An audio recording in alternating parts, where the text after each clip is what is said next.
Imagine you are standing on a beach. You pick up a single grain of sand. That grain of sand is Earth.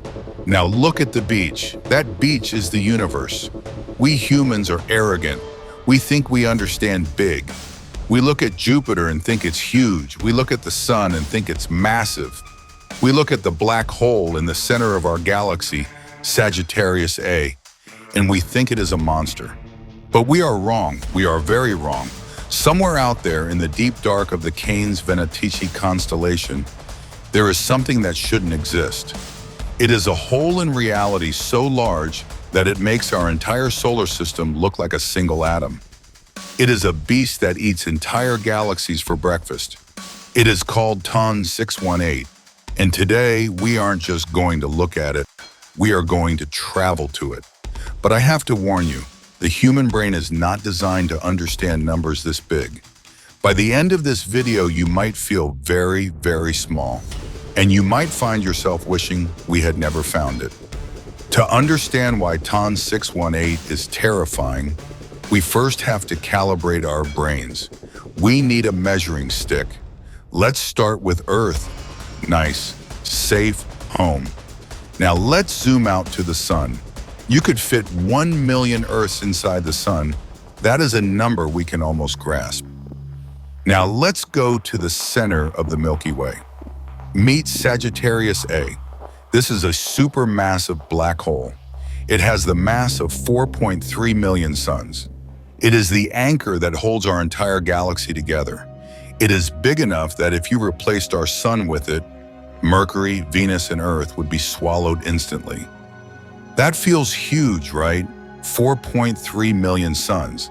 That's a monster. But compared to TON 618, Sagittarius A is a bacteria.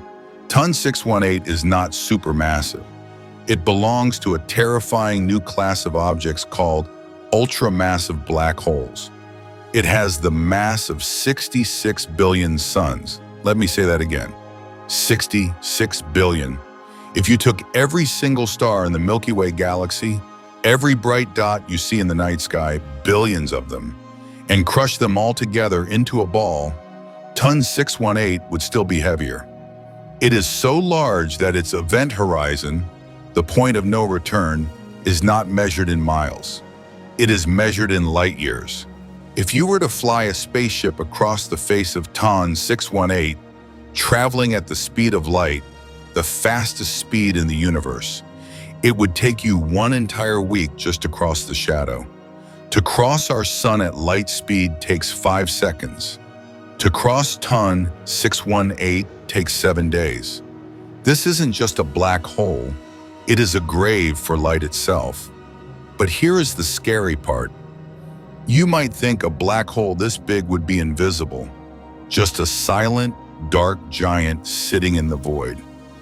You would be wrong. TON 618 is actually one of the brightest objects in the universe. How? Because it is eating. It is surrounded by a disk of superheated gas and dust, the corpses of dead stars, spinning around the drain. This disk is spinning so fast that friction heats it up to millions of degrees. It shines with the light of 140 trillion suns. This is what we call a quasar. It is a lighthouse of death. It is so bright that we can see it from Earth, even though it is 10.4 billion light years away. Think about that distance. The light hitting our telescopes today left TON 618 when the universe was only 3 billion years old. Earth didn't exist yet. The sun didn't exist yet. Our galaxy was just a baby. This monster has been screaming across the universe for eons, outshining every galaxy in its path. If you were to place TON 618 at the center of our galaxy, replacing our own black hole, the night sky wouldn't be black anymore. It would be brighter than the full moon day and night. We wouldn't be able to sleep. We would just see the angry, burning eye of a god staring down at us from thousands of light years away. But the size isn't the reason scientists are scared of TON 618. The brightness isn't the reason. The reason is time. According to our current understanding of physics, TON 618 should not exist. Here is the problem. Black holes grow by eating. They eat gas, dust, and stars. But there is a speed limit to how fast they can eat. It's called the Eddington Limit. If a black hole tries to eat too much too fast, the radiation from its meal blows the food away. It's like trying to drink from a fire hose. If the pressure is too high, the water pushes you back. So, black holes have a maximum growth rate. They need time to get fat. But TON 618 is 66 billion solar masses, and it is 10 billion years old. When scientists run the math, the numbers break. Even if TON 618 started eating the moment the Big Bang happened and ate at the maximum possible speed every single second for billions of years, it still shouldn't be this big. It is like finding a 6-foot-tall human baby in a maternity ward. You look at it and say, you haven't been alive long enough to be this big. So, how did it happen? Some theories are terrifying. Maybe it didn't start as a star. Maybe it was born from a direct collapse. A massive cloud of primordial gas that didn't bother forming a star first, but just collapsed directly into a giant black hole. Or maybe it is a relic from before the Big Bang. Some physicists have whispered that monsters like TON 618 might be primordial black holes, scars left over from a previous universe. We don't know. All we know is that it is there. A glitch in the matrix, a monster that broke the rules of the game. Let's do a thought experiment. Let's say you decided to visit TON 618. You build a ship, you travel 10 billion light years. You arrive at the edge of the accretion disk. What would you see? First, you would be blind. The light from the disk is so intense it would vaporize your retinas instantly.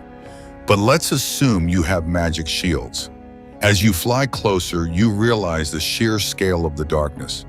It doesn't look like a sphere, it looks like a wall, a flat, black wall that stretches up and down forever. The curve is so gentle because the hole is so big that you can't even tell it's a circle, and then you check your watch. Gravity bends time. We know this from the movie Interstellar. Near a normal black hole, 1 hour might be 7 years back on Earth. But TON 618 is different. Because it is so massive, the tidal forces are actually gentle. If you fell into a small black hole, you would be spaghettified, ripped apart instantly. But TON 618 is so big that you could actually cross the event horizon without dying. You could drift into the belly of the beast alive. But outside, the universe would begin to fast forward.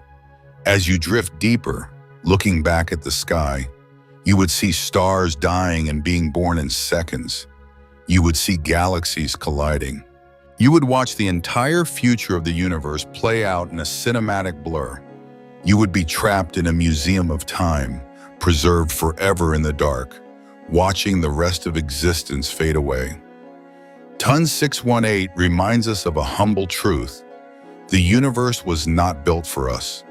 We live in a tiny, quiet pocket of a violent cosmos. We live on a rock that is just the right distance from a polite, stable star. We are lucky, but out there in the deep ocean, there are leviathans. TON 618 is likely not even the biggest one. It is just the biggest one we can see.